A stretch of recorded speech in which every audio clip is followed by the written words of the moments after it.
en la salud y el ambiente. Se manifiesta con mayor crudeza en zonas rurales, Amazonía, zonas urbanas vulnerables y en hogares liderados por mujeres. Es una realidad muy estructural que exige más que diagnósticos, acciones. Ah, se evi- bas- Acciones colectivas basadas en evidencia y articulación real entre el Estado, que está presente hoy muy amablemente, y empresas, la academia y la sociedad civil. Por eso nuestro compromiso social y operativo en seguir ampliando nuestra logística y redistribución. Trabajamos para que más familias peruanas, especialmente en situación de vulnerabilidad, accedan a una fuente de energía segura, accesible y limpia. Queremos contribuir desde Solgas y de todos en el sector de GLP. Muchos de nuestros colegas están acá, a que se cierre de brechas sociales y haya un desarrollo más equitativo y humano. Creemos que el GLP puede ser un actor muy importante en la solución viable allí donde otras tecnologías aún no llegan. GLP puede llegar en una semana a un lugar distante del Perú. En la isla Santa Rosa, ayer estaba viendo un reportaje, vi un balón de GLP, que ahora que está de moda. Por eso valoramos profundamente espacios como este, porque nos permiten construir soluciones, discutirlo. Reducir la pobreza energética es también reducir la desigualdad, es habilitar condiciones de productividad, salud y bienestar, y reafirmar nuestra voluntad de ser parte de esa transformación. Muchas gracias nuevamente y espero disfruten de la mañana. Gracias.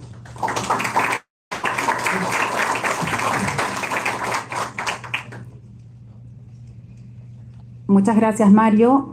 Antes de dar paso al siguiente participante, queremos dejarlos con un corto video visual que nos hace entender mucho mejor las carencias ante el hecho de vivir en pobreza energética.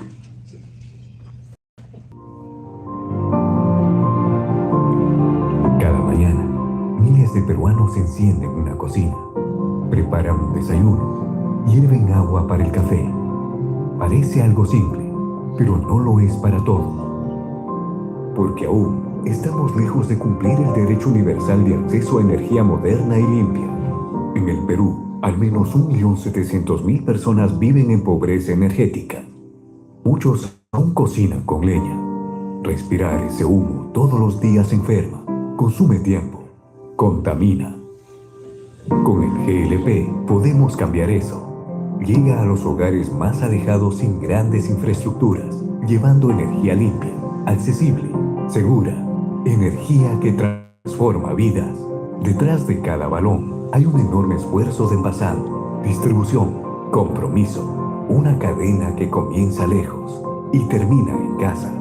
Combatir la pobreza energética no es solo llevar gas, es llevar salud, oportunidades, tiempo, dignidad. Porque la energía también es un derecho. Muy bien, seguidamente voy a invitar a Rodrigo Pereira, gerente de Administración, Finanzas y Abastecimiento de Solgas, quien nos va a compartir los principales hallazgos de ese estudio que se hizo con Macroconsul que comentó Mario, para que ustedes puedan conocer un poco más de esta información, y luego vamos a proceder con la presentación de este conversatorio. Entonces, Rodrigo, por favor.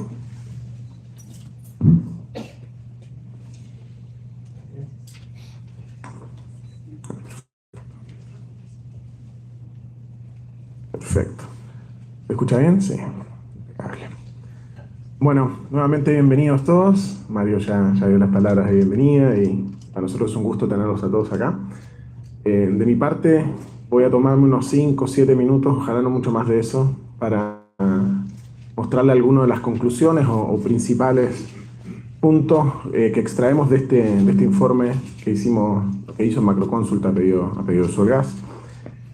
Estudio que fue encargado por nosotros, como les decía, elaborado por Macroconsult, y el objetivo es ofrecer un diagnóstico integral sobre la situación de pobreza energética que tiene Perú y analizar cómo el GLP puede contribuir a reducir esas brechas y a enfrentar esa problemática.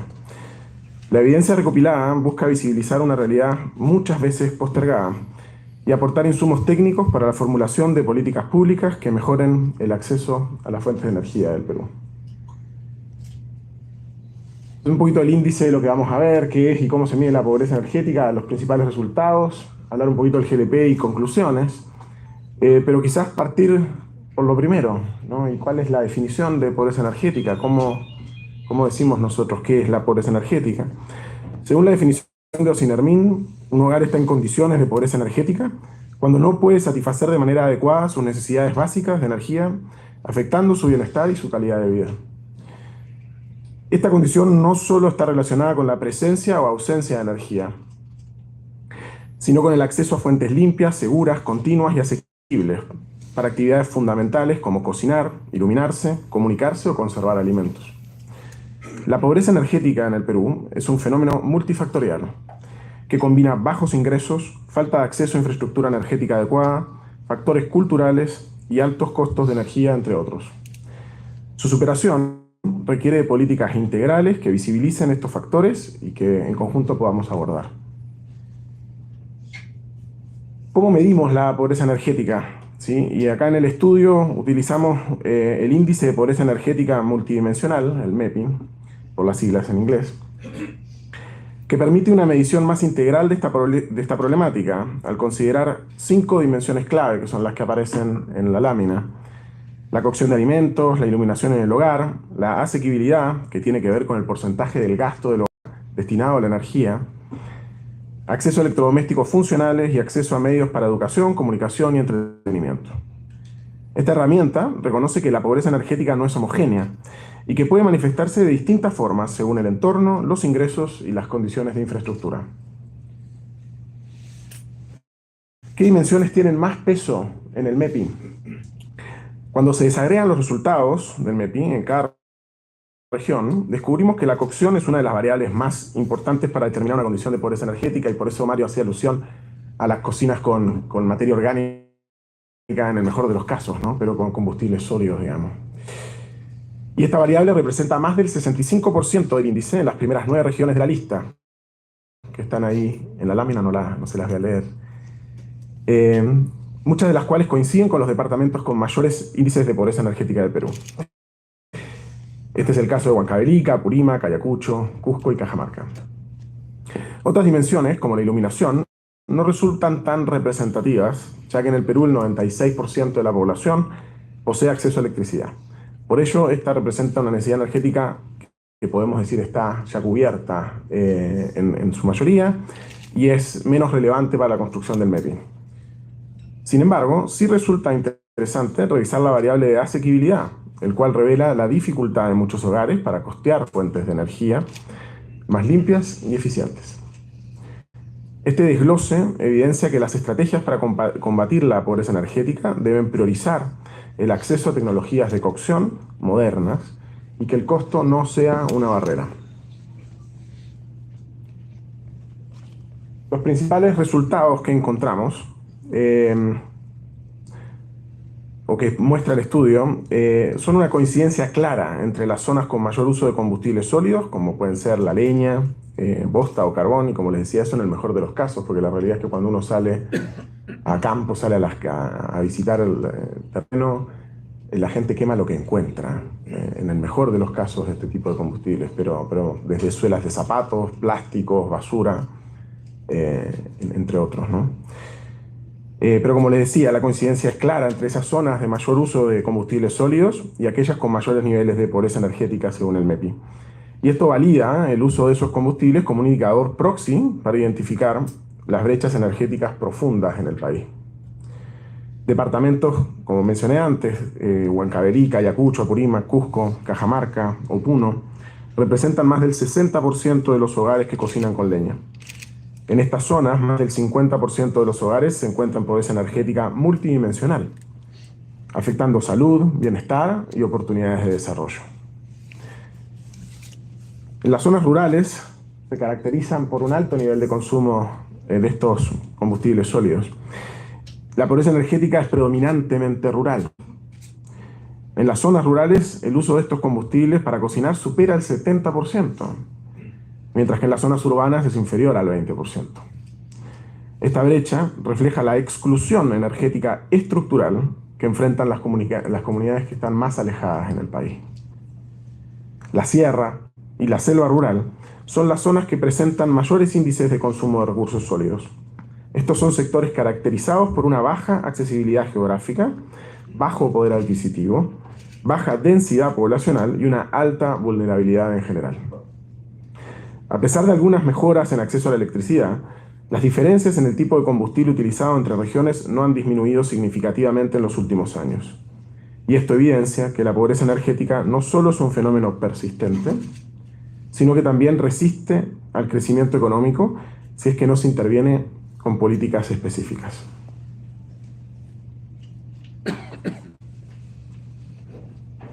El uso del GLP, el gas natural o la electricidad aumenta con el nivel de ingresos.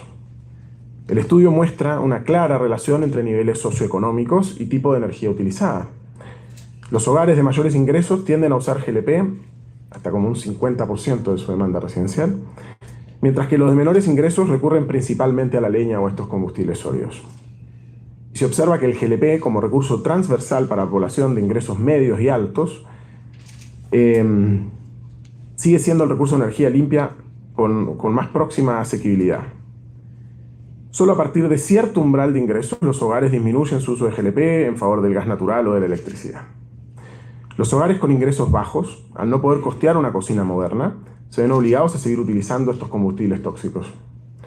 Y la transición a las energías limpias y seguras no ha sido uniforme y sigue estando condicionada por el ingreso, la ubicación geográfica y la infraestructura disponible.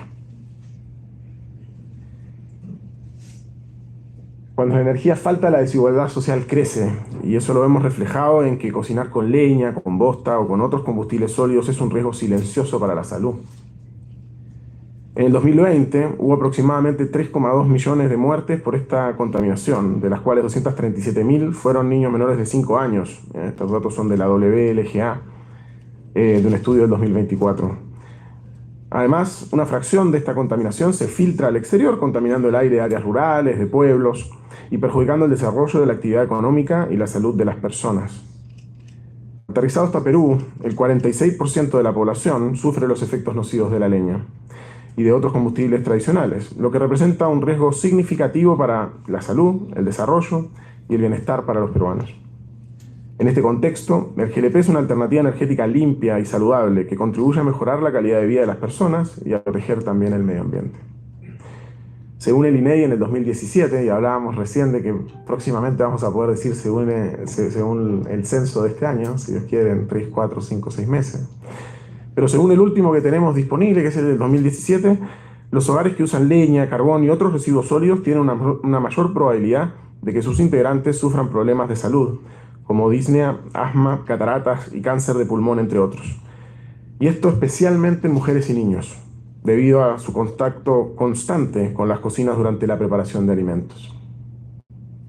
Esto nos lleva a otra realidad, que es que la pobreza energética en Perú tiene rostro de mujer y refuerza la desigualdad de género.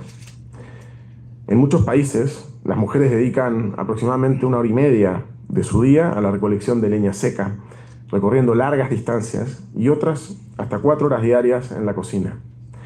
En el Perú, las mujeres rurales también deben buscar agua para cocinar y destinan en total 19,4 horas semanales o 2,8 horas diarias para esta actividad. En particular, en las comunidades campesinas de Cusco, para poner un ejemplo puntual, el tiempo para ir al bosque a recolectar leña y regresar es de más de 4 horas diarias. Entonces, la dependencia a combustibles sólidos es terrible en múltiples factores, además de agravar la deforestación y las emisiones contaminantes. Sobre el aspecto ambiental, la mayor eficiencia energética del GLP sobre la leña implica que el cambio a este combustible reduce la deforestación. Según la WLGA, en el 2024, una persona al año requiere tan solo 43 kilos de GLP en comparación con los 400 kilos de leña que necesita o que usaría para alejarse de la situación de pobreza energética. En términos de deforestación, un cilindro de 13 kilos reduce 6 metros cúbicos la deforestación en un área. Y en términos de emisiones, disminuye las emisiones de CO2 en un 60%. El GLP es una alternativa de solución entre muchas otras energías que hay que seguir. El gas licuado es una alternativa concreta y viable para reducir la pobreza energética en el corto y en el mediano plazo, especialmente en las zonas donde el gas natural no llega o que quizás es irracional económicamente que así lo haga. Entre sus principales ventajas se encuentra su accesibilidad y su asequibilidad, su versatilidad logística. La realidad es que puede ser transportado vía terrestre, vía fluvial. Comentaba Mario del reporte que vio ayer con cilindros, y realmente uno cuando recorre Perú ve cilindros de GLP en los lugares más impensados. Y la facilidad de almacenamiento de estos cilindros lo hace bastante adaptable a contextos rurales y de difícil acceso. El Perú cuenta con una cadena de suministro robusta. Hay más de 100 plantas de envasado, 3.000 distribuidores, 6.000 puntos de venta a nivel nacional, lo que convierte al GLP en una fuente energética de amplia cobertura y con potencial de escalabilidad muy tangible. A diferencia de otros combustibles sólidos, o de combustibles sólidos como la leña o el carbón, que como decíamos antes generan estas emisiones contaminantes, afectan la salud respiratoria, incrementan la desigualdad entre el hombre y la mujer, los niños, el GLP permite una cocción más eficiente, más segura y mucho menos contaminante. Y en un contexto en el que la brecha energética es profunda, el GLP permite llevar una solución eficiente, segura y relativamente económica a millones de hogares. Entonces, por último, y con esto vamos a la parte más entretenida, que es el panel y las preguntas, ¿cierto? Pero ¿cuáles son las conclusiones del estudio? La pobreza energética multidimensional afecta a aproximadamente 1,7 millones de hogares en el Perú, y esto es mucho, mucho más severo en las zonas rurales de la sierra y de la selva. El GLP es una alternativa realista y costo eficiente frente a otras fuentes de energía con potencial de implementación inmediata en zonas actualmente excluidas del acceso a combustibles modernos. Se recomienda implementar políticas públicas de subsidios focalizados a la demanda que reconozcan que estos hogares más pobres suelen estar ubicados en las zonas de difícil acceso y requieren un apoyo adicional para el costeo del GLP. Y el diseño de estas políticas debe partir de la evidencia. Donde más se necesita, el uso de GLP es aún todavía limitado. Pero no por falta de voluntad, sino por barreras económicas y estructurales que están en nuestro poder ir eliminando poco a poco. Entonces con eso los dejo, espero que sea un buen contexto para el panel que viene después, y muchas gracias por el tiempo.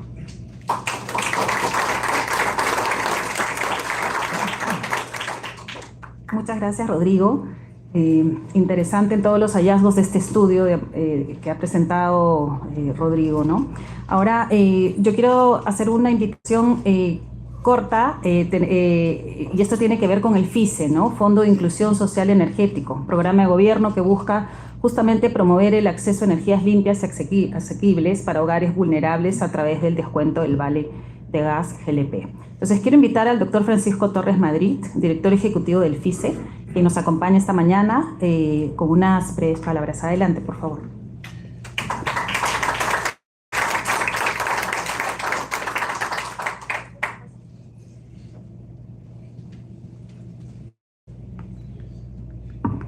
Muy buenos días, señora viceministra de Hidrocarburos, Reyes Cárdenas, distinguidas autoridades del sector público y miembros del sector privado. Tengan todos muy buenos días, agradeciendo desde el FISE la invitación a participar en este importante evento y atendiendo a la invocación realizada por Yanina, procuraremos desarrollar o cultivar la virtud de la brevedad en esta presentación, que tiene por objetivo mostrar de manera muy breve los avances y las perspectivas que tenemos en torno al Fondo de Inclusión Social Energético.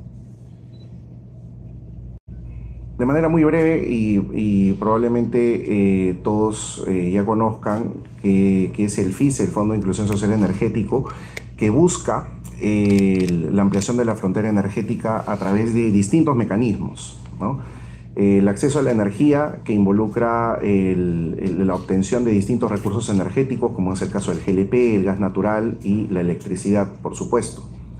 En 13 años de creación, el FISE ha obtenido determinados resultados en estos distintos frentes, y de manera reciente, en abril de este año, se ha logrado una modificación en cuanto a las condiciones legales en torno al FICE, ¿no?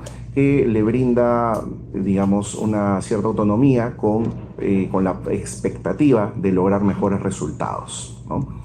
Y de la misma forma también la obtención de distintas otras fuentes de recursos, más allá de las que actualmente se tienen, como es el recargo en la facturación de los clientes libres en electricidad, también de las importadoras y las productoras de hidrocarburos, en específico también de gas natural, y del transporte de gas natural por ductos. Se tiene también la responsabilidad en la obtención de las donaciones y transferencias de canon, ¿no? Actualmente el equipo del FICE se encuentra enfocado en esta ampliación de la obtención de los recursos, dado que, como también es conocido, algunas reformas, tanto en los sectores eléctricos como en energía en general, han reducido de alguna manera la recaudación del FICE. Eso no significa de que no tengamos el deber de seguir obteniendo los fondos para el cumplimiento de nuestras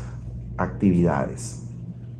Nuestro frente de acción, que está en estricta relación con los fines del FICE, incluyen la masificación del gas natural, el llevar electricidad a través de proyectos fotovoltaicos, la compensación eléctrica a través del MSPER y, por supuesto, también el poder llevar a la compensación social para la promoción y el acceso del GLP a través precisamente de los conocidos vales de subsidios del FICE, ¿no?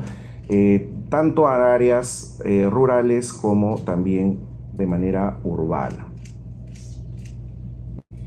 Algunos resultados que podemos presentar hasta el día de hoy y atendiendo al quid del evento, hemos podido actualizar distintos resultados que tenemos, como repito, en distintos frentes, ¿no? Más allá de las cifras que estamos viendo aquí, les pido poner énfasis en la que se encuentra en la parte inferior derecha, donde estamos superando el 1.300.000 beneficiarios del vale de descuento FICE, tanto en viviendas y organizaciones sociales de apoyo alimentario, ¿no? Estos llamados programas de complementación alimentaria, como es el caso de los comedores populares, las ollas comunes, el programa anteriormente llamado Jaliwarma y actualmente Huasimicuna, ¿no? Como podemos apreciar, el FICE busca ampliar la frontera energética a través de los distintos recursos energéticos que se tienen en nuestro país, ¿no? Y como sabemos, pues, que en nuestro país existe una abundancia de recursos energéticos, lo idóneo, lo ideal es utilizar los recursos que tenemos dentro del Perú. Estos resultados van de la mano con los objetivos que se persiguen, por ejemplo, lo que se mencionó anteriormente en las exposiciones, los objetivos de desarrollo sostenible, que van de la mano con la mejora en la calidad de vida, el acceso a la energía asequible y no contaminante, como es el objetivo número 7 de los ODS, y en el caso específico nacional, la reactivación económica de las familias. De manera específica, particular en el caso del vale de descuento FICE, se puede indicar que este busca atacar positivamente a dos conjuntos de beneficiarios, tanto a nivel de familias, de viviendas, como también las instituciones sociales de apoyo alimentario, ¿no? Con los vales que implican un descuento del 20%, de 20 soles, y que estos se distribuyen a través, sea de mensajes de texto o a través del recibo de electricidad. Esta dualidad de alternativas se da por evidentes razones. Existen todavía algunas viviendas, conjuntos habitacionales en donde simple y llanamente no existe electricidad. Por lo tanto, la emisión del vale FICE a través del sistema SMS resulta un elemento muy importante, ¿no? Para estas situaciones que, como podemos evidenciar, son bastante críticas, ¿no? La falta de acceso a la electricidad. En el caso de las instituciones sociales de apoyo alimentario, o PCA como se les conoce, nuestro campo de acción también incluye a las instituciones educativas, ¿no? No solamente los comedores populares, y se aplica un conjunto, un paquete de hasta 6 vales de descuento en cada oportunidad, equivalentes a un valor económico de 43 soles. De la misma manera también utilizando el sistema de SMS o correo electrónico. De manera particular, en cuanto al Vale FICE, se tiene una presencia en 1.883 localidades, atendiendo a más de 4.200 ollas comunes a nivel nacional y más de 11.000 comedores populares. Se ha llegado a niveles de beneficiarios activos en la actualidad de más de 1.300.000 beneficiarios. Y se tienen en la actualidad una cifra que hemos buscado resaltar aquí, que son más de 4.500 agentes GLP autorizados, ¿no? Esta es una cifra que en nuestra mirada como FICE resulta ser retadora, porque necesitamos que existan más agentes autorizados a nivel de FICE, ¿no? Y precisamente de la mano con el esfuerzo de la empresa privada vamos a unar esfuerzos para que esta cifra sea mayor. Mientras más agentes autorizados exista, tendrá la posibilidad la población de poder acceder a distintos puntos de oferta, que en la actualidad se encuentran en algunas localidades limitados hasta un centro autorizado. Y el objetivo, como en toda política pública del Estado peruano, es promover la presencia, la concurrencia de más agentes en el mercado. Un aspecto importante que de manera colateral aporta el FICE es la contribución ambiental, dado que nuestro programa del Vale FICE ha contribuido a reducir más de 23 millones de toneladas de CO2 en lo que va de su creación desde 2012 hasta la actualidad. Creemos que con una mayor penetración, gracias a programas como este, que tienen un gran factor de penetración en nuestro país, estas cifras se irán incrementando. Coincidimos en lo que se señaló anteriormente en la exposición en cuanto a la seguridad, en la medida que los sistemas de cocción bajo GLP, gas natural, resultan ser muchísimo más seguros para las familias. Nosotros, como FICE, tenemos desde hace algunos años un vínculo muy especial con Aniquem, ¿no? Esta asociación que procura la ayuda a las personas quemadas, con énfasis en los niños. Y nos informa la gente de Aniquem que un buen porcentaje de las quemaduras hacia los niños provienen de líquidos calientes que se han vertido a causa de condiciones precarias de las cocinas, entendiéndose pues en su mayoría cocinadas a leña, a bosta y demás, ¿no? Por lo tanto es un aspecto importante en el que el programa del Vale FICE está trabajando también. Evidentemente la mejora ambiental y la mejora en la seguridad se aúna también a una mejor salud, ¿no? A los beneficiarios, porque como es sabido, pues el utilizar estas fuentes de combustibles, leña, bosta, generan dentro de las casas unos residuos que van a afectar los sistemas respiratorios de los miembros de la familia.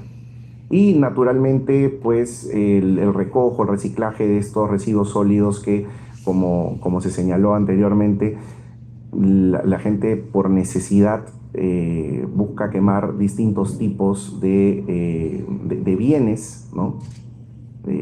Como se señaló, genera evidentemente un frente muy negativo, contaminante para la población.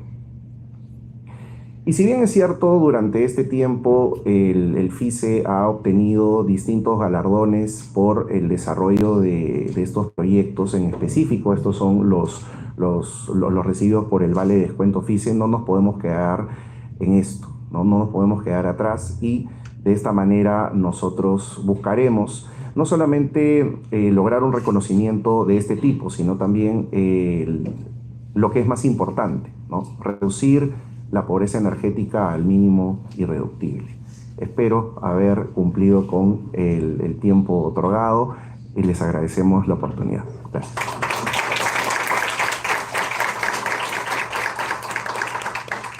Muchas gracias al doctor Francisco.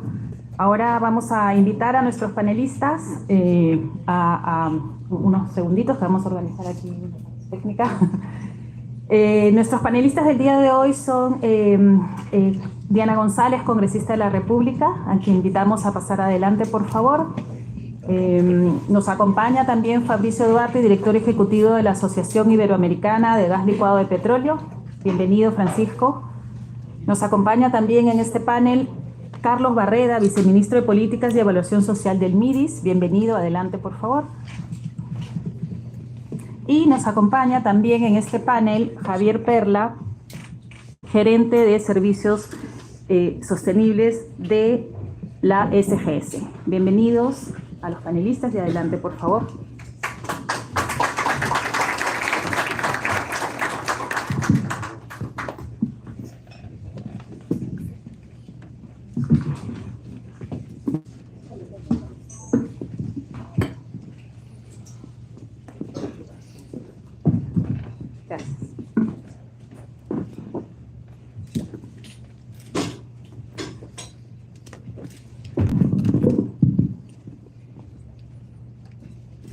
Muy bien, vamos a este panel consta de 3 rondas de preguntas. Hay algunas que son generales para todos los panelistas y otras que son puntuales.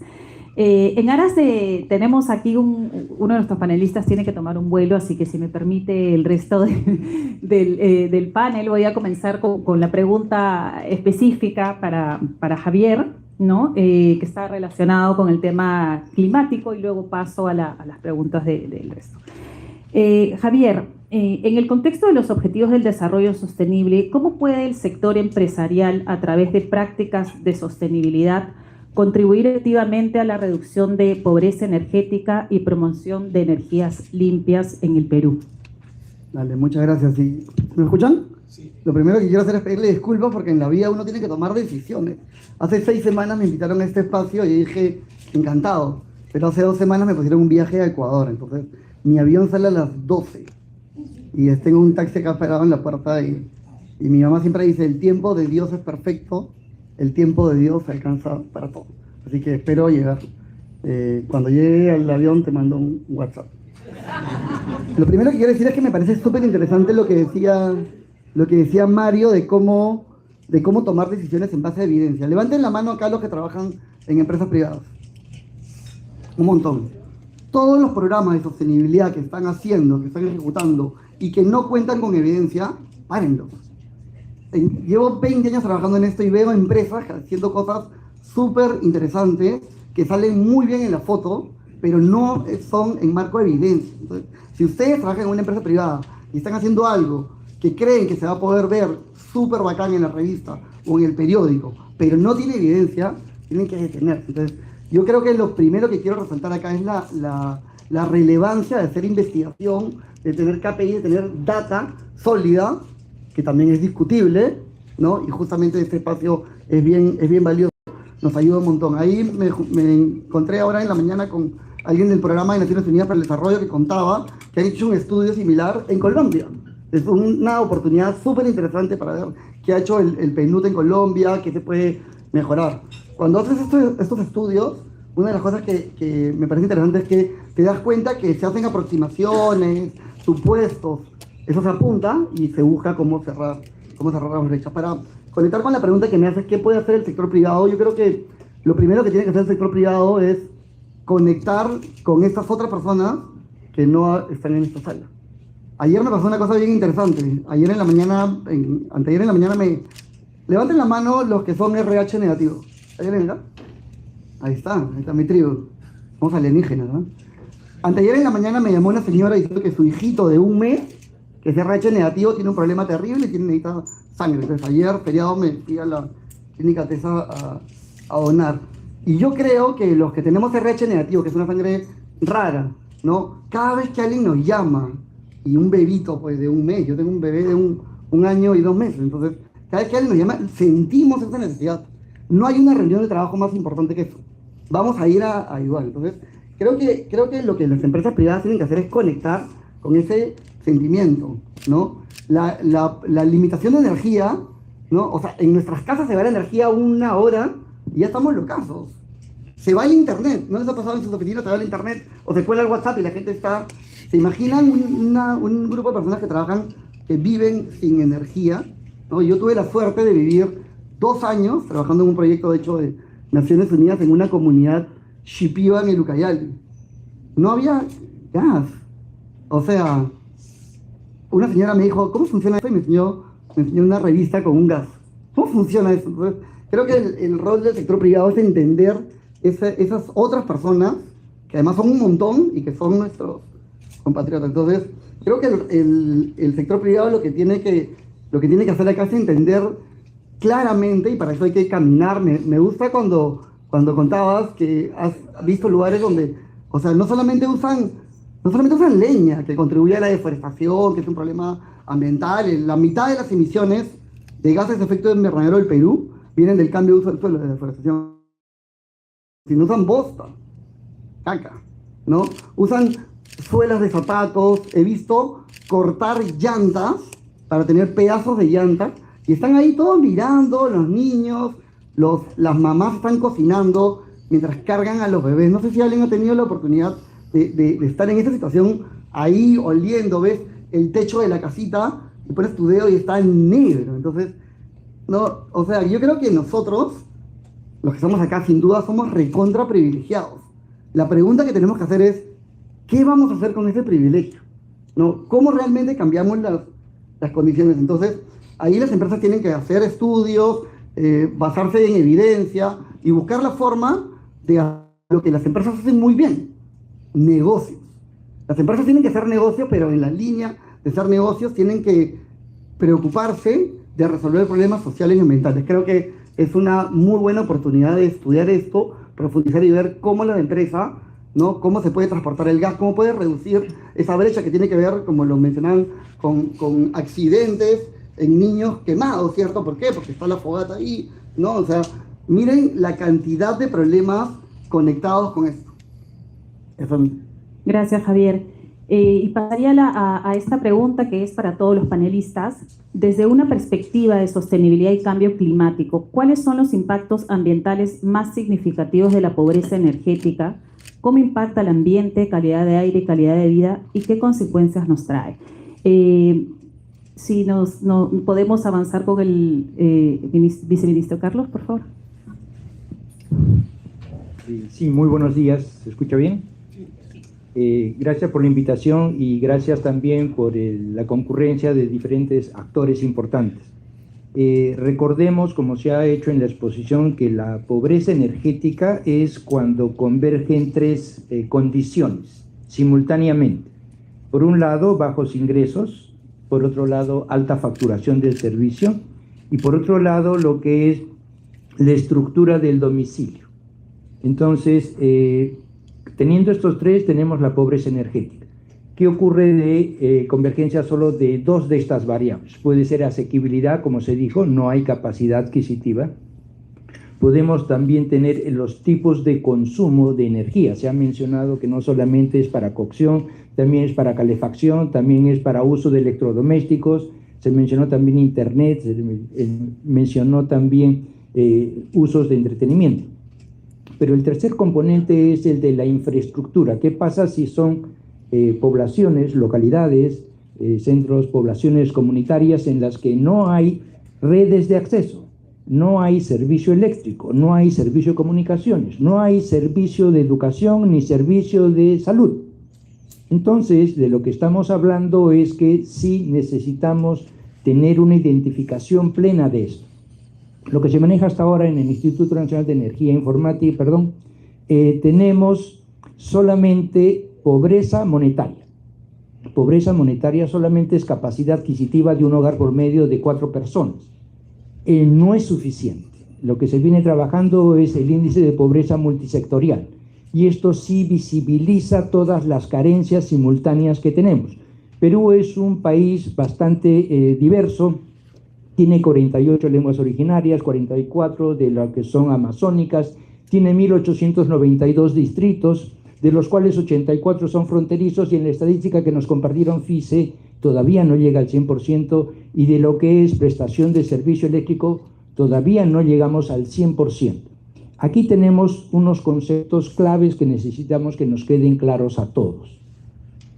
Punto 1. Cualquier servicio público puede brindarse con las tarifas que están reguladas, ya sea por el órgano competente o por el mercado. Ese servicio aún tiene brechas. Esas se llaman brechas de acceso. Vale decir que con las tarifas vigentes y las condiciones normales de inversión privada, que dicho sea de paso, mereció en los años 90 una reforma completa, desde la Constitución hasta todas las normas. Se garantiza la inversión privada. No se llegó a privatizar en todos los sectores, pero sí que quede claro que la inversión privada tiene los suficientes garantías del Estado en cuanto a normatividad. Entonces, toda brecha de acceso debe de ser cubierta por, en este caso, el acceso a fondos o a subsidios. Las brechas de mercado deben de ser cubiertas con las tarifas vigentes o los precios que se tienen. ¿Qué tenemos en el caso de acceso? Lo ideal es un acceso universal que se mide a nivel de comunidades. ¿Comunidades poblacionales acceden a servicios públicos? No, todavía no. Y luego tenemos el servicio universal. ¿Qué significa? Que cualquier persona que solicite un servicio lo obtiene. Tampoco tenemos todo ese nivel todavía de servicio universal. En el caso que nos ocupa, sí tenemos necesidades. Con este índice de pobreza multidimensional que va a permitir medir políticas sociales, identificar estas brechas. Y estas brechas de acceso están a cargo de los diferentes sectores, los diferentes ministerios. Entonces, poníamos el ejemplo. ¿Cuántos, digamos, proveedores llegan con gas licuado de petróleo a todas las comunidades? Entonces, si no hay vía de acceso, si hay trocha, si la vía fluvial no llega a todas las comunidades, entonces tenemos brechas que cerrar. Y ese compromiso se debe de visibilizar. Ya desde el año pasado y en febrero de este año, el INEI ha publicado el tablero de control de lo que es el índice de pobreza multidimensional. Se quiere identificar, como mencioné, estas carencias simultáneas. Entonces, no es suficiente solamente el que tengan el servicio de cocción. También deben de tener servicio de agua, saneamiento, transporte, comunicaciones y todos estos servicios. Entonces, esto sí es una herramienta que debe ser utilizado por todos los actores, los privados, el Estado, organizaciones privadas, organismos internacionales, academias y los mismos gobiernos locales y regionales que tenemos. Gracias. Muchas gracias. Javier, preguntar si estamos con tiempo para una pregunta más para ti, y sé que tienes que irte, entonces la planteo. ¿Me permiten, por favor? Según el informe, más de 1.7 millones de hogares peruanos se encuentran en pobreza energética. Para quienes vivimos en zonas urbanas puede ser difícil visualizar esto. ¿Podrías comentarnos sobre los desafíos diarios que consideran generan un impacto en los hogares? Creo que ya el colega del FICE lo mencionó. Les voy a contar cómo era mi vida cuando vivía en la comunidad de Shipiga, ¿no? Las mujeres tenían que salir a traer leña. Dieron un dato de Cusco de cuánto tiempo tenía que buscar una mujer. Y cada vez que una mujer tenía que ir a traer leña, era tiempo que no le podía dedicar a otra cosa, ¿no? A ayudar a los niños en las tareas, etc. ¿Qué pasaba en esta comunidad Shipiga que era bien interesante? Cuando hacían fuego, y eso me parecía loquísimo, nadie, no sé si alguien ha prendido la parrilla, pero pues tú prendes la parrilla ahí desde cero. Pero en las comunidades Shipigas, tú tenías que ir a buscar el fuego. No sé si han visto una película que se llama La Guerra del Fuego. Entonces, siempre había alguien que estaba cocinando y mandaban a los niños pequeñitos, ¿no? Con unos palitos para traer fuego. Yo decía, ese fuego podría estar prendido hace años y ha ido saltando. Entonces, el gran problema de la gente que vive de esta forma es que eso consume un montón de tiempo, ¿no? Y tiempo es lo que necesitamos para ir al siguiente nivel, no importa en cuál estemos. Y eso también consume recursos naturales. En esta comunidad Shipiga cada vez tenían que caminar más para traer leña, ¿no? Y si la tendencia sigue así, pues la leña, y además la comunidad va creciendo. Cuando yo llegué ahí eran 1.500 personas, ahora son casi 5.500. Entonces tienes esa doble variable de más personas, más demanda, más impacto ambiental. Si realmente quieren saber, y con esto cierro, agarro mi mochila y me voy corriendo, si realmente quieren saber qué se siente, otra vez conecten con esto. Vayan, hagan el experimento, váyanse 2 o 3 días. Yo la semana pasada me fui con mis hijitos a Oxapampa y a Tarma. O sea, yo sí creo que potencial, ¿no? Y me da mucho gusto el zapato o de los niños quemados. Eso es lo que nos va a ayudar. Hay mucha teoría, los estudios son importantes, pero si no conectamos desde el sentimiento, yo creo que está muy difícil que hagamos este cambio. Yo creo que si no tenemos claridad que nuestra misión es cuidar de la vida del planeta, de la vida de las personas, como ¿qué puede ser más importante que esto? Entonces sí, los insto a los que no han tenido experiencias vivenciales, háganlo, porque no dudo que eso va a hacer que puedan desempeñar mejor su trabajo. Muchas gracias y realmente discúlpenme, quedaría acá, pero muchas gracias. Gracias, Javier. Muchas gracias. Fabricio, retomo contigo la misma pregunta. Según el informe, más de 1.7 hogares peruanos se encuentran en pobreza energética, y para quienes vivimos en zonas urbanas, pues visualización. Coméntanos qué desafíos diarios ves tú desde tu perspectiva internacional en cuanto a hogares, impacto en términos generales. Bueno, gracias. Gracias por la invitación, por la oportunidad de estar con ustedes en este conversatorio. En este punto, los ejemplos que tenemos son los mismos que están presentados, o sea, el tiempo que las mujeres dedican a recolectar leña, la falta de electricidad, o sea, la lámpara de queroseno que utilizan, y el queroseno, la lámpara era una lámpara ineficiente, no tiene lo suficiente para utilizarlo.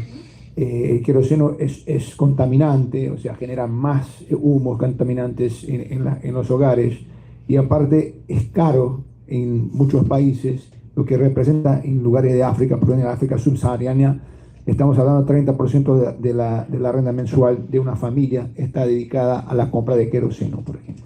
O sea, vivir en estas situaciones, y yo tuve la oportunidad también por mi vida de estar en la Amazonia, vivir en la Amazonia, conocer las comunidades, saber cómo funciona cuando estamos en las estaciones de lluvia, por ejemplo, hasta el ganado vive adentro de las casas. Entonces es una situación complicada y que realmente le pone a las familias en una situación muy difícil, muy vulnerable.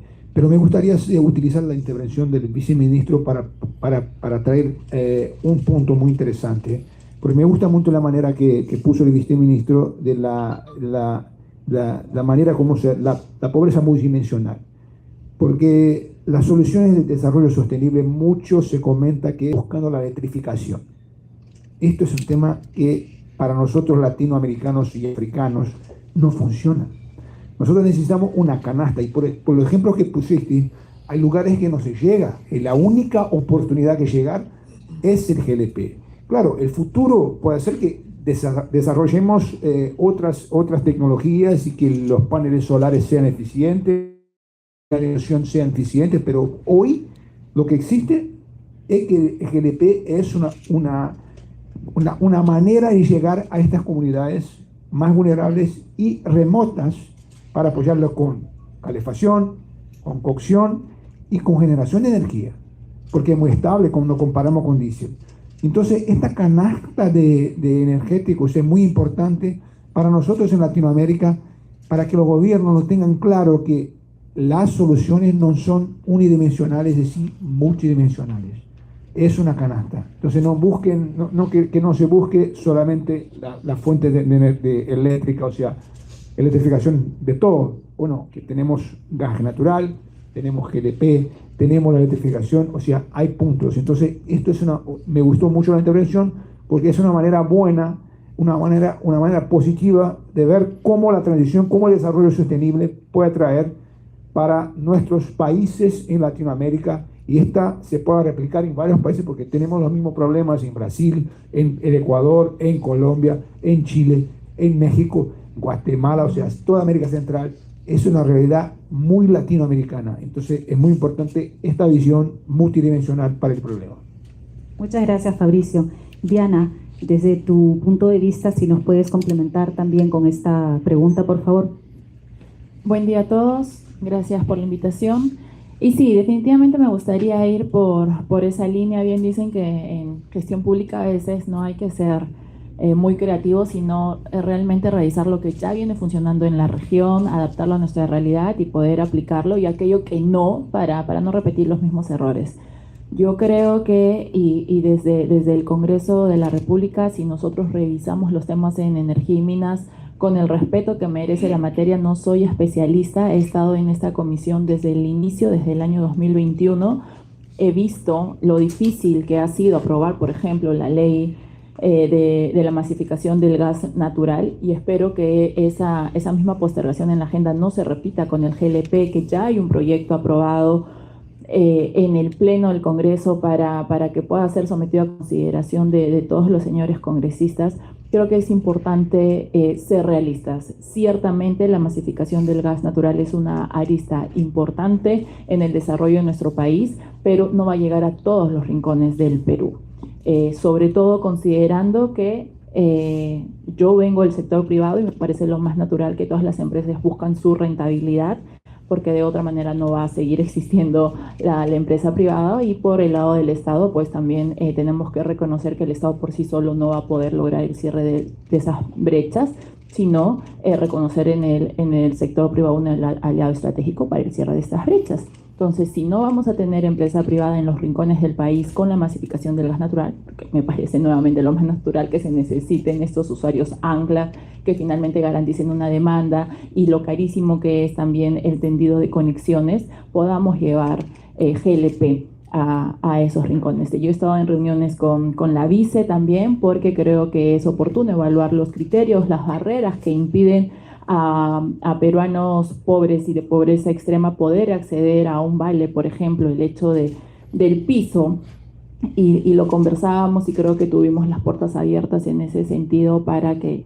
una persona pobre que actualmente tenga un piso, porque bueno, es nuestra idiosincrasia y todos los hijos construyen en la casa del papá, y con la experiencia que estamos escuchando acá también, pues difícilmente estas personas van a poder decirle no a este vale solo por el hecho de tener un piso, ¿no? Entonces creo que estos criterios se deben evaluar si es que realmente queremos salir de esta pobreza energética, que tiene un impacto también en salud, y muy específicamente en costos de salud, ¿no? O sea, tenemos muchos peruanos expuestos a esta contaminación, que luego va a tener un impacto también en lo que significa salud y por supuesto en otros escenarios. Entonces creo que es importante que desde el Ejecutivo se pueda, y de la mano con el Legislativo, se pueda priorizar que cuando el Ejecutivo quiere un tema, estoy segura que lo sacan, lo propio en el Legislativo. Por ello es importante que ambos poderes caminen de la mano para lograr la promulgación de esta norma. Muchas gracias. Yo quisiera preguntarle al viceministro Carlos, la pobreza energética es una forma palpable de desigualdad que requiere intervención de múltiples actores, como se ha venido conversando. ¿Cómo considera que se puede fortalecer la respuesta articulada entre el Estado, el sector privado, para acceder a soluciones concretas y duraderas? Sí, efectivamente, el Estado no es el que debe de proveer servicios públicos exclusivamente. Mencionaba que desde nuestra normativa, desde la Constitución y todas las leyes que tenemos y organismos, van en la línea de promover la inversión privada. Y justamente las reglas de juego son importantes. Y para tomar decisiones, como se mencionó en la ronda anterior, se necesita información. Entonces, esta información es la que tenemos unos sistemas de focalización, son padrones nominales que se deben de mantener actualizados. Entonces, esta información es pública en la medida que no, digamos, afecte la privacidad de información, por ejemplo, de niños o menores de edad. Y esto va en todo lo que mencionábamos de las carencias de servicios públicos. Entonces, recordar que no se llegó a privatizar el 100% de los diferentes servicios públicos, entre ellos podemos hablar de agua y saneamiento. agua y saneamiento, pues es transversal. Va en temas de salud, si queremos ver el tema de anemia, si queremos ver el tema de desnutrición crónica, o el mismo caso de empleabilidad que se mencionaba en las mujeres. Las estadísticas recientes del INEI muestran que en promedio las damas trabajan, tienen una no remuneración por trabajo en el hogar que es de 2 a 3 horas diarias en horario de lunes a viernes. En fines de semana es mucho mayor. Y si esto lo extrapolamos a las poblaciones, recordemos lo que viene ocurriendo. No todas las regiones de nuestro país tienen servicios públicos, educación de calidad, atención de servicios de salud. ¿Y qué viene ocurriendo? Y lo vemos como algo natural. Migraciones internas. ¿A dónde van? A las áreas urbanas donde sí pueden acceder a empleo de calidad, pueden acceder a educación, a servicios, cantidad de cosas. Entonces no somos conscientes de eso. Y entonces tenemos invasiones. ¿Y esas invasiones dónde se dan? En territorios que carecen, uno, de servicios públicos y dos, es lo más costoso que se puede hacer. ¿Y qué hacemos? No tenemos una autoridad territorial que diga aquí no se puede habitar ni construir. Y entonces, ¿qué ocurre?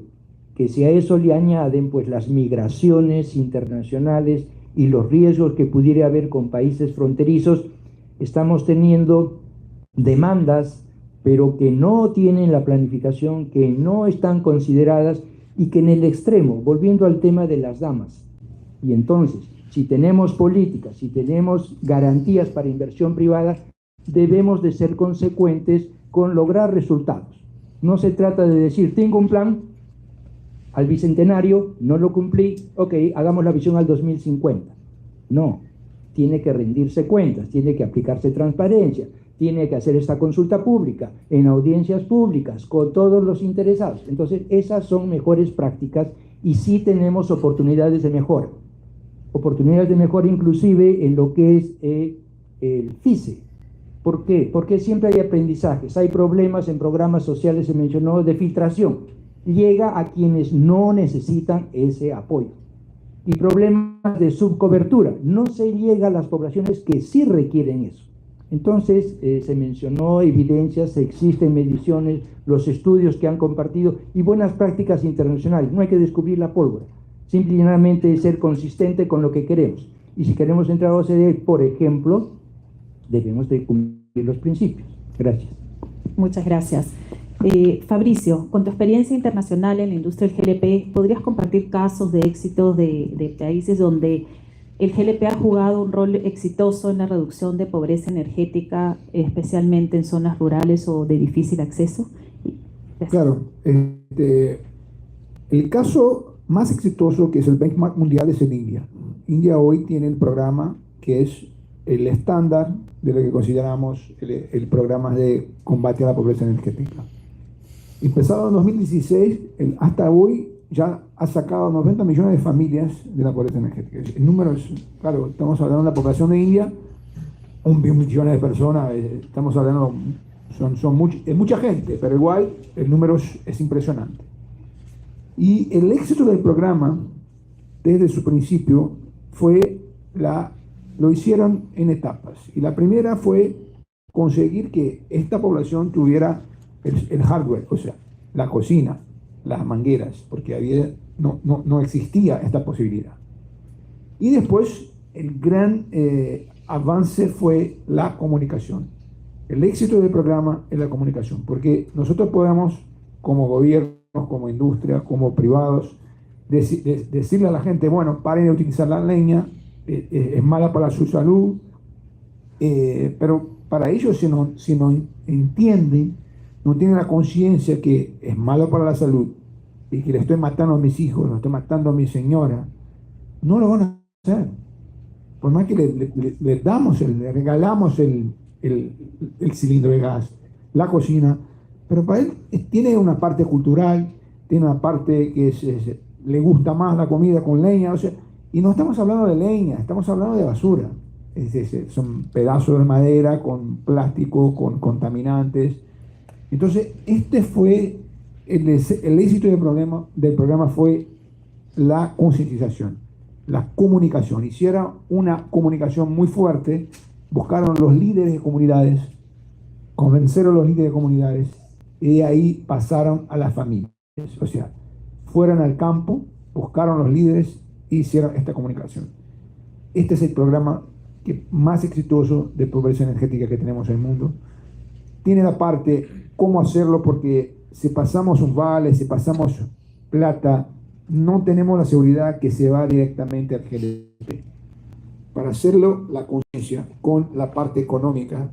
El sistema bancario indio es muy desarrollado y se da todo un pago por un sistema automático de una tarjeta, una identificación digital, que el individuo que está conectado con las mujeres de la familia, el individuo cuando compra el GLP se hace un cashback automático en su cuenta, en su billetera digital, de la plata equivalente a un cilindro. O sea, para conseguir el descuento, o sea, para conseguir el recurso, tiene que comprar un cilindro.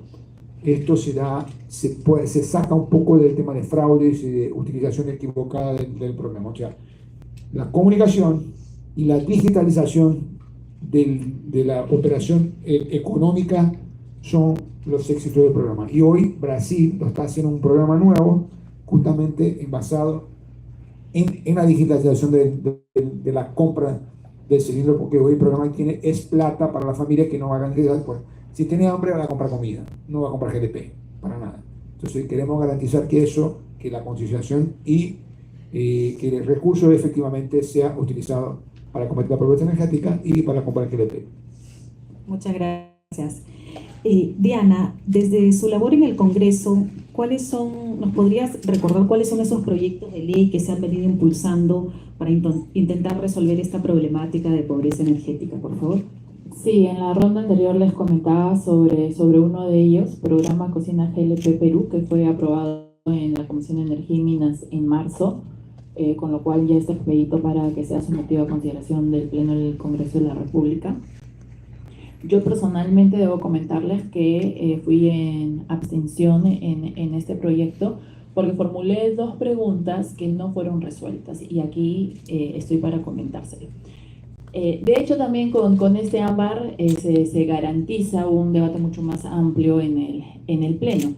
Pero mis preguntas, con el respeto que merece el MIDIS, también aquí presente en primer lugar, fue considerar el CISCO como un criterio de evaluación. Yo he presidido la Comisión de Descentralización, Regionalización, Gobiernos Locales y Modernización de la Gestión del Estado, y precisamente vimos un tema en el que el CISCO iba a ser nuestro criterio de evaluación. Fue el mismo ministerio quien nos pidió que no le hagamos caso al CISCO porque está desactualizado. Entonces, esta fue una de mis primeras consultas, porque cómo vamos a guiarnos por algo que de pronto no está actualizado. Mi segunda interrogante fue que en un extremo, en una arista, se indicaba con cargo al FICE.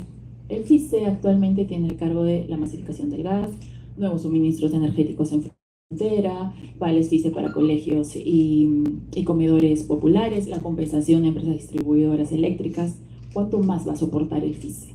Y si es que este proyecto no va a terminar en letra muerta, porque para poder incluir Cocina GLP Perú, tenemos que quitarle algo a los demás. Entonces, a mí sí me preocupa que la promulgación de normas no terminen siendo letra muerta y una expectativa falsa para los ciudadanos, ¿no? Entonces, creo que son 2 preguntas que de pronto podemos tener aquí también respuesta, no lo dudo, pero que en su momento no se dieron, por lo cual no podía ir a favor, porque si esto se aprobaba por unanimidad en la comisión en primer lugar, pues cada grupo parlamentario tiene solo 2 minutos para debatir en el Pleno y no tenemos mayor debate porque ha sido un tema aprobado por unanimidad en la comisión, ¿no? Entonces creo que son 2 temas relevantes, 2 aristas a considerar de cara a lo que finalmente queremos todos, que la ley sea no solo promulgada, sino ejecutada, que podamos tener un reglamento, porque muchas veces decimos, ok, esto se reglamenta en 30, 60, 120 días, y lo cierto es que eso no sucede.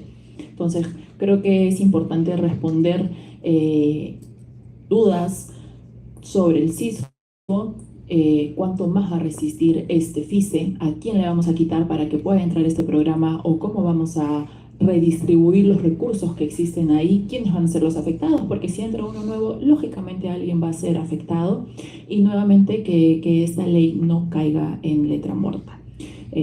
Justo hoy tenemos la aprobación de la nueva distribución de comisiones y sus respectivas presidencias. Me preguntaban antes de ingresar si iba a presidir la comisión, me hubiera encantado, pero no va a ser así.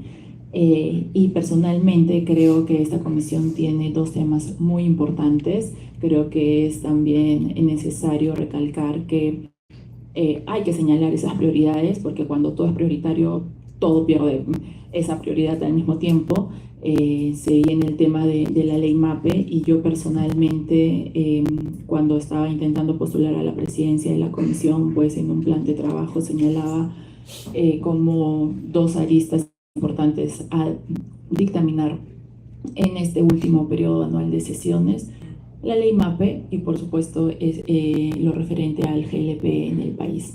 Desde la vicepresidencia, que espero seguir ocupando, pues también haré fuerzas para que estas sean las prioridades de la comisión y, lógicamente, poder atender el tema del GLP como lo hemos venido haciendo, nuevamente destacando la importancia de la masificación del gas natural y lo difícil que ha sido llegar a un texto consensuado entre Ejecutivo y Legislativo, que hoy ya ha sido promulgado, pero recordando también que existe mucha gente pobres, en pobreza extrema, pobreza energética, que necesitan ese balón lo más pronto posible. Muchas gracias. Muchas gracias, Diana. Un agradecimiento a todos los panelistas. Tenía una pregunta más, pero la han ido respondiendo a lo largo de la conversación. Solo voy a plantear una pregunta para quien guste responderla. ¿Qué nos llevamos como una priorización en búsqueda de las soluciones para acortar la brecha de pobreza energética para el país? Quien guste la puede contestar, o si todos gustan aportar algo, encantada. Sí, en principio recordar lo que en el comienzo de este panel se mencionó, que la toma de decisiones sin evidencia pues es un saludo, ¿no es cierto? Y entonces, ¿cuál es la evidencia que tenemos de nuestro país? A nivel oficial, todos los que usan y reportan es el censo 2017. Quizás no ha sido muy clara esta precisión. La realidad de hace 8 años, ¿ustedes creen que es válida para tomar decisiones? Se cambió. Las mismas migraciones internas, las mismas construcciones que se tienen de edificios, de servicios, de población, ojo, toda la población residente. ¿Quién hace este levantamiento de información? Instituto Nacional de Estadística e Informática. Estas encuestas nacionales de hogares, ENAO, ¿qué antigüedad tienen? ¿Cada cuántos años tienen? Las encuestas de salud y de hogares, ¿con qué frecuencia se hace? Entonces la analogía es, ¿ustedes pueden conducir viendo solamente el espejo retrovisor? Esa es la data que se tiene en el sistema de hogares que se mencionó. ¿Se puede tomar decisiones sobre eso? Las estimaciones que hace el INEI cada año, ojo, son estimaciones con muestras, con todo lo que quieran. Y de las encuestas que obtiene, que tiene diferentes, tienen antigüedades de 2, 4, hasta 6 años. Pregunta, y lo que le dijo al inicio del panel, ¿esa toma de decisiones es la mejor? En mejores prácticas, ¿qué se dijo, por ejemplo, del Banco Central de Reserva? ¿Por qué es de excelencia? Tiene el mejor personal, toma las decisiones, alguien participa en las reuniones porque tiene un numerito que sustenta su participación.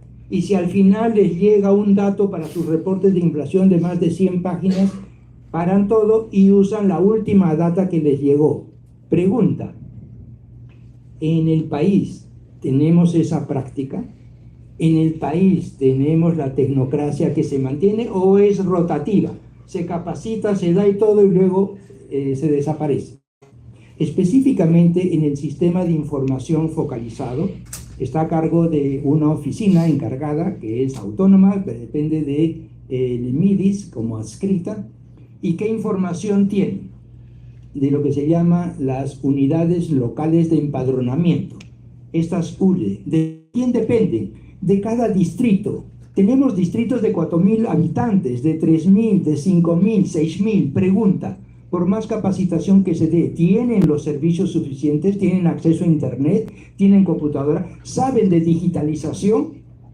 Entonces es bien fácil, ¿no es cierto?, decir, hemos hecho esto y proponemos lo otro y entonces queremos que así. Pregunta, ¿de qué data estamos hablando? ¿Qué brecha identificamos? ¿Qué podemos hacer? Y hemos dicho que hay brechas de acceso y brechas de mercado. Las brechas de mercado deben de ser cubiertas por los proveedores de servicios. Las brechas de acceso, dijimos, deben de ser cubiertas con acceso o a fondos o a subsidios. Pero si ni siquiera sabemos los centros locales que tenemos. Y hablando de pertinencia, justamente se mencionaba la experiencia de la India. Hablemos de conocimiento. Las personas que tienen la suerte de tener educación, y ni solamente universitaria, hasta secundaria o no, y hacen sus parrillas. Pregunta, ¿no se contaminan con el carbón? Ojo, no solamente es bosta, leña, también carbón. Y entonces hacen su parrilla porque es su costumbre, es su satisfacción. Entonces, justamente cuando se lleva servicios públicos a las comunidades, ojo, queremos toda la población, no solamente a las urbanas, recordemos que debe de ser con pertinencia territorial y pertinencia cultural. No podemos obligar a las comunidades de la selva que consuman pescado enlatado de la costa. Ellos consumen su pescado de los ríos. No podemos obligar a ese tipo de prácticas. Y si no lo conocemos, ¿de qué estamos haciendo? Porque salió la política y no tiene planes, y no tiene metas, y no tiene responsable, y no hay medición. ¿De qué estamos hablando? Más aún, veamos específicamente el caso del gas licuado de petróleo o el gas natural. ¿Es necesario que esto sea masivo en todo el país?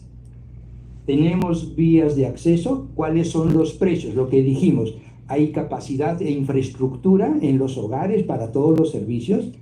Entonces, en educación, estamos sobre 200 de un puntaje máximo de 600 en la prueba PISA. Y nos, digamos, sentimos cómodos. O sea, si no tenemos educación de calidad, si no tenemos servicios públicos que lleguen a todos los hogares, si no tenemos servicios de salud, ¿nos sentimos cómodos con el porcentaje de anemia y desnutrición crónica? Son responsabilidades que debemos de asumir y debemos de saber quiénes son los aliados estratégicos. En este caso son las damas. ¿Por qué? Porque deben de tener la educación suficiente para saber los derechos y deberes que tienen con su propia persona, con su propio desarrollo. Y si deciden seguir el embarazo, si es que salen embarazadas de adolescentes, deben de saber qué hacer. Este servicio, si no se da en suplementación de minerales y de vitaminas desde que está gestando, ese niño va a nacer con menos peso, menos talla y viene con problemas de desnutrición. Si no sabe que tiene que tener suplemento ferroso, si no consume y no le pone sus vacunas, la población no va a recuperar, por más que hagan lo que hagan, sus habilidades cognitivas, sus capacidades. 2 millones de sinapsis que hay en las neuronas del recién nacido. Y eso se multiplica a los 2 años y mucho más a los 6 y luego va depurando el cerebro. Entonces, ¿de qué estamos hablando? Tenemos que ser realistas, tenemos que medir, identificar las brechas y ver con medición si se están cerrando o no. Y usar la tecnología. Es que no tenemos comunicación. Desde los 70 había la solución satelital. Por eso se vio el alunizaje en la Luna. Hay soluciones satelitales que cubren todo el territorio del país, costa, sierra y mar, en condiciones económicas atractivas. Y entonces no, es que no hay el servicio. Y efectivamente en servicios existen todas las modalidades de generación eléctrica. Paneles solares, puede haber interconexión entre países, no se llegan a concretar, pero, ojo, debemos de medir los resultados. No es suficiente identificar un problema y decir, aquí está la ley. No, necesitamos planes, necesitamos números, necesitamos compromiso y resultados. Entonces, no se trata de echar la culpa a nadie, se trata de asumir las responsabilidades y dar resultados. Y esto es con participación de todos los involucrados. No es un partido de vóley, ¿no? La pelota está en tu cancha, Estado, la pelota está en tu cancha, privado, no. Todos contribuyen y hay que seguir mejores prácticas, no hay que inventar la pólvora. Gracias. Gracias, viceministro. Bueno, solo para complementar la intervención del viceministro. El único, me voy a repetir, pero como tiene Perú, la costa, la sierra y la selva son regiones geográficamente bastante distintas, hay que buscar, y los recursos son finitos, no son infinitos, hay que entenderlo que la pobreza energética se combate con una canasta. Soluciones únicas no son posibles. O sea, el GLP tiene que estar. Y como los recursos son finitos, ¿cómo lo vamos a aplicarlo para combatir la pobreza energética? Puede ser que masificación en gas natural, bien, pero la infraestructura es cara y alcanza pocos. El GLP, mucho más barato, alcanza mucho más gente. Entonces creo que tenemos que pensar en eso también para combatir la pobreza energética en Perú. Muchas gracias. Y bueno, para ir finalizando, creo que el vice ha tocado un punto muy importante, ¿no? El tema meritocrático. Si el BCR hoy es una isla de eficiencia, como en algún momento lo dijo Julio Velarde, es porque ningún ministro, ningún congresista se atreve siquiera a enviarle un CV o una recomendación. Entonces ahí está la gente que meritocráticamente se lo merece. Ojalá podamos copiar esas buenas prácticas en el Ejecutivo y en el Legislativo, porque a ver, los despachos no pueden ser agencias de empleo o estar cambiando al personal porque debemos favores de campaña. Entonces, si tenemos esa alta rotación de personal, tanto en el Ejecutivo, que es conocido como el brazo técnico, o en el Legislativo, pues difícilmente vamos a llegar a normas que tengan un verdadero impacto en la población y vamos a tener más de lo mismo, que es populismo puro y duro, más ahora a puertas de una campaña electoral, ¿no? Hace poco me decían, de pronto quieres presidir descentralización. Le digo, yo creo que esto no va a ser muy ameno para los intereses de muchos, porque yo personalmente no voy a aprobar ningún declarativo sobre creación de distritos, porque eso no existe, eso no significa asignación de recursos, no significa que el distrito se crea. Por el contrario, yo respeté la moratoria que existe respecto a la no creación de declaración de creación de distritos, ¿no? Entonces, y si estas normas que por populismo se aprueben en el Congreso y lleguen al Ejecutivo, y si el Ejecutivo no los observa, pues cada vez es más difícil realmente tener normas con verdadero impacto en la población. Yo estoy totalmente de acuerdo en hacer una verdadera exposición de motivos, de antecedentes, de buscar evidencia, estadística, cosas que realmente funcionan, cosas que realmente no funcionan, de cara a una norma que pueda impactar en la calidad de vida de los peruanos, reconociendo que estamos en un país heterogéneo, que las necesidades de las diferentes regiones, o del norte, sur y el centro, definitivamente no van a ser las mismas, y está en la capacidad de cada uno de nosotros como autoridades reconocer que estamos obligados a rendir cuentas, que estamos obligados a transparentar nuestras acciones, pero también al mismo tiempo de ponernos al servicio de la población. Muchas gracias. Muchas gracias. Pido un fuerte aplauso para este panel. Invito a Mario a hacer unas conclusiones y luego tenemos a la viceministra de Hidrocarburos. A mí me pidieron que haga las palabras de cierre. Quería agradecerles en su presencia hoy al viceministro Carlos, que es de Arequipa, también, la congresista también, creo que es de Arequipa. La vamos a nacionalizar, viceministra, para que... Muy bien. Gracias por su valioso tiempo que ha demostrado participar en este conversatorio. Hemos podido conocer con evidencia y datos claros cómo la pobreza energética impacta la vida de millones de peruanos. El estudio elaborado por Macroconsult y el intercambio con nuestros panelistas nos deja tres grandes mensajes. El primero, la pobreza energética es multidimensional, se concentra en zonas rurales de la sierra, selva, donde convergen múltiples barreras. Segundo, los combustibles modernos y las fuentes limpias de energía aún no llegan con la cobertura y regularidad necesarias. En muchas zonas del país se sigue cocinando con leña, bosta, carbón y otras fuentes. Eso nos habla de una oportunidad concreta de diversificar y expandir como GLP, gas natural, electricidad, inclusive paneles solares, adaptándolos a realidades locales y sociales, con soluciones viables técnicamente. Y requiere una visión compartida. El desafío es complejo, pero no hay una sola receta, y desde Solgas y desde el sector de GLP queremos compartir esa problemática para tratar de buscar una solución y ir en el camino de solucionarlo. Quería agradecerles nuevamente. No se resuelve solo con infraestructura, hay mucha que tener empatía, como hablaba nuestro amigo de SGS, políticas inclusivas y una firme voluntad de no dejar nadie atrás. Muchas gracias. Quería invitar a la viceministra Iris para comenzar a traducir el evento. Gracias, viceministra.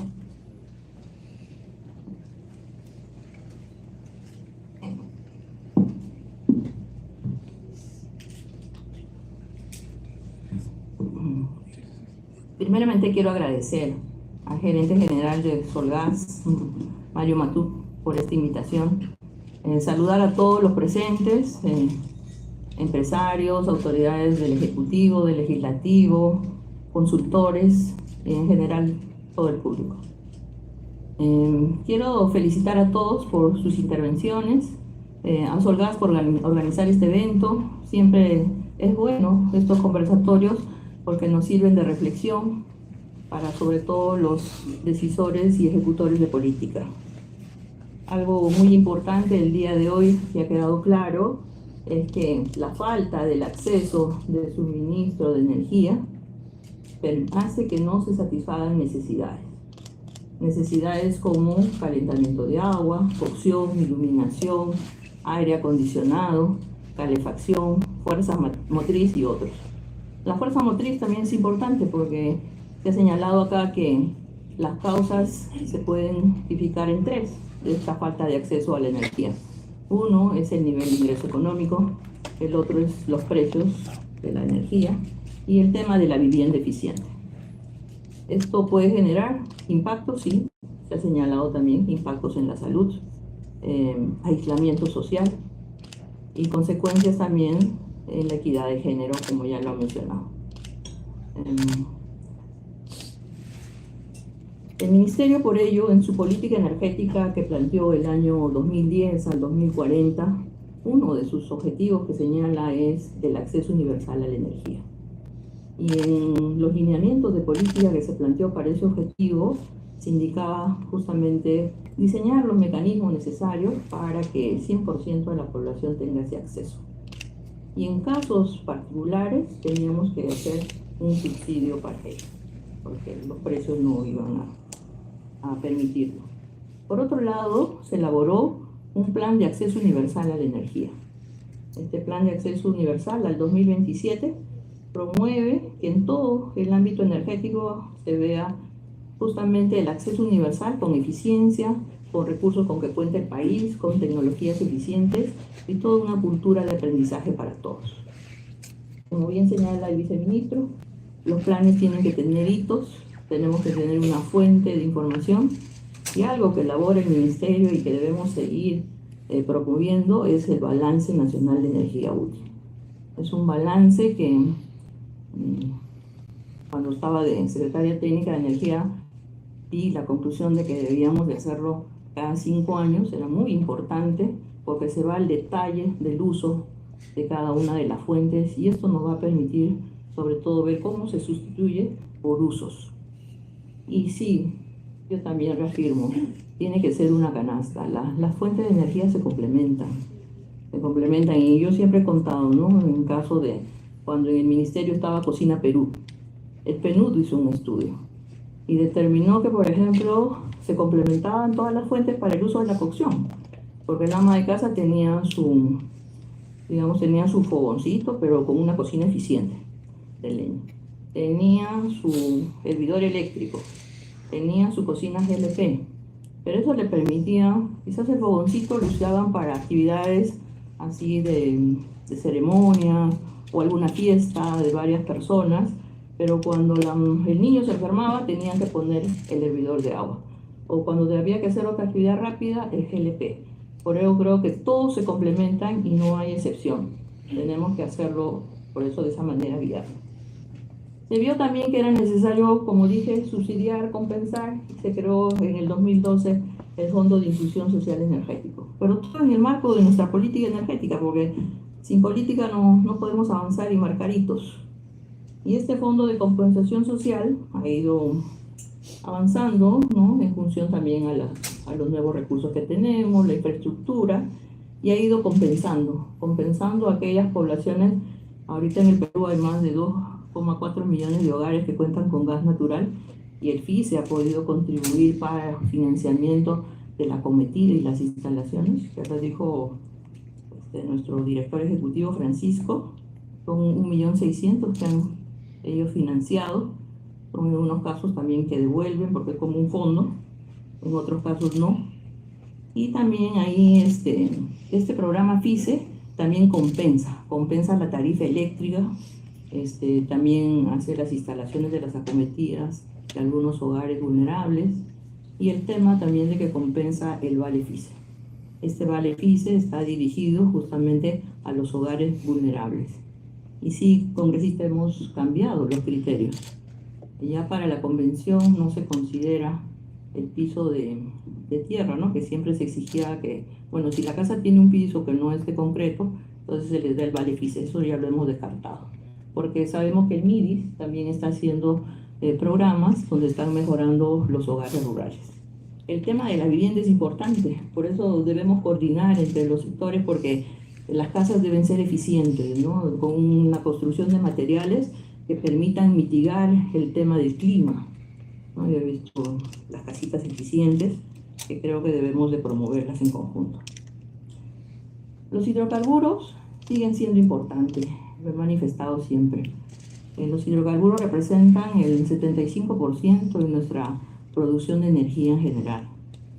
Por tanto, van a tener un rol muy importante en este proceso de transición energética. Y es por ello que nuestro objetivo es seguir promoviendo las actividades de exploración para poder desarrollar nuestros recursos propios, como el gas natural, el petróleo, para así poder tener energéticos propios de la región, con precios competitivos. ¿Para qué? Para satisfacer las necesidades de la población, para hacer que haya un desarrollo productivo y de servicios para nuestro país. Por tanto, también creemos que debemos de propiciar la creación de infraestructura, una estructura eficiente, promover siempre la actividad competitiva dentro del sector para tener precios competitivos, y en los casos que tengamos que hacer subsidios cruzados, como hacemos también para el caso de electricidad, se está haciendo porque se tiene que justamente ir y ver que esta pobreza energética se reduzca, pero así a que haya mayor ingreso para la población, para que estos subsidios, y como dicen, no va a alcanzar el FICE, claro, si seguimos incrementando ya no va a alcanzar, pero si por otro lado comenzamos a ver una de las variables, que es el ingreso de la población, y de ahí viene también que la energía debe servir para usos productivos, ¿no? Entonces se dice la energía no es solamente para quemarla, sino también para poder hacer que haya un ingreso adicional, y hacia eso estamos apuntando, ¿no? Quiero manifestarles finalmente que es nuestro compromiso seguir apuntando para que el sector hidrocarburos se desarrolle de manera sostenible. En este marco de diversificar nuestra matriz energética y también de este proceso de transición energética, que nosotros creemos que es un proceso de transformación energética, de transición energética justa, porque tiene donde el gas natural, los hidrocarburos van a jugar un rol muy importante, y sobre todo para poder garantizar en nuestro país el abastecimiento, la seguridad energética y sobre todo el bienestar de la población y reducir la pobreza energética. Muchas gracias.